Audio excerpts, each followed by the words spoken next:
Hello everybody, welcome back to Screen Stars. I'm here today to bring you my review for the 2021 action science fiction film Agent Revelation, a film that is directed and written by Derek Ting, who also stars in the film, as does Michael Dorn, yes, that Michael Dorn from Star Trek, Kayleigh Ewell, Carol Weyers and Eve Morrow.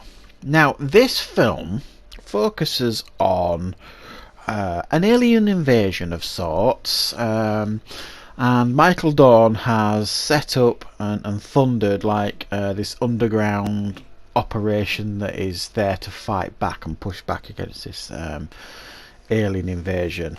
They recruit Derek Ting's character Jim Young into this organisation, and they prepare him. It's almost like he's the one. It's a bit like the Matrix, you know. He's got the gifts. He was infected by something called ash, which is like this thing that these aliens distribute out of themselves, and he gets infected by it, but it kind of gives him like extra abilities. So he's perfectly set up to fight back against this invasion, and however he has got quite a lot of training to do beforehand. Right, what are my thoughts on Agent Revelation? Well, I think in a lot of ways it's a shame with this film because it did have an awful lot of potential. I think it looked good.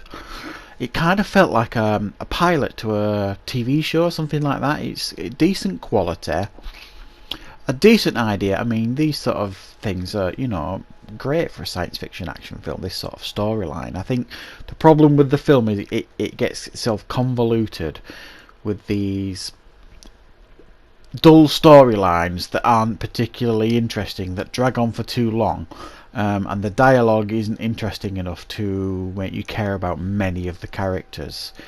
Michael Dorn is fine in the film, but it seems like for the majority of the time his character is just there to give exposition, which is a real shame. And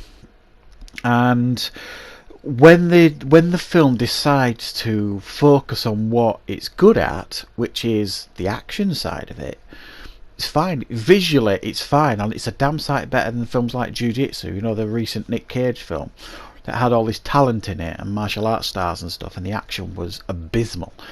This is far better than a film like that. The action that you get here, the shooting's great, no problem at all with that. The action is slick. The fighting hand to hand is pretty slick. I really quite like the effects.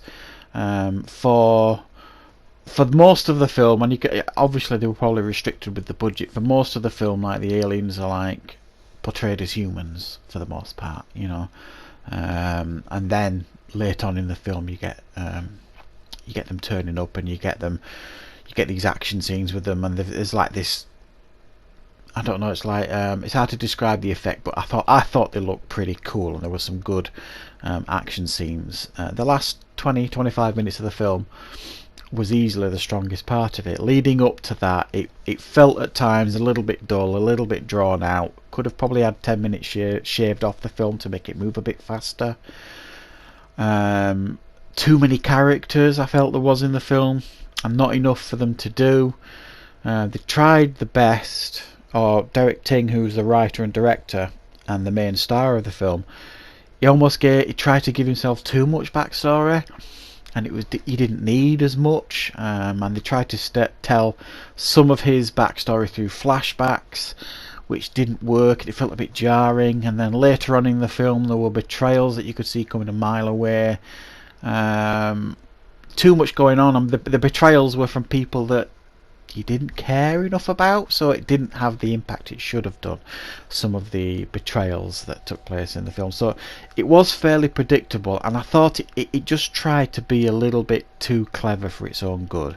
And sometimes with a science fiction action film, you know, you don't have to be particularly clever. You're not making 2001 A Space Odyssey here.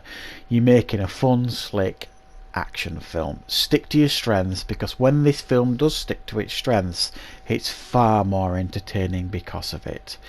There are too many plot holes, really, that you can pick at. And I don't mind that in films. I don't generally mind plot holes in films if the film's entertaining enough to make you forget about them, or to dismiss them, or to not really mind. But when the film's not strong enough, you end up focusing on them more, the things like the plot holes and the weaker characters and all that kind of stuff. And unfortunately, because of that, that's what you end up doing with this film. Which I genuinely do think it's a real shame, because I did think it had a lot of potential. I thought it started pretty interestingly, ended pretty strongly, but there's stuff in between. I thought let the film down a little bit. The dialogue wasn't interesting enough for me.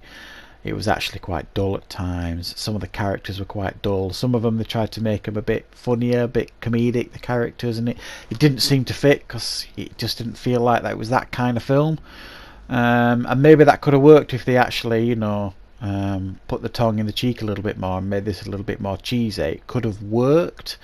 So it did kind of take itself a little bit too seriously as well. So it tried to be, I'm not sure what the right word is. It tried to be a little bit more complex than it needed to be. It just needed to stick to its strength a little bit more, and a bit more snappy editing, just to shave a bit more time off the film, and it could have flowed a bit better.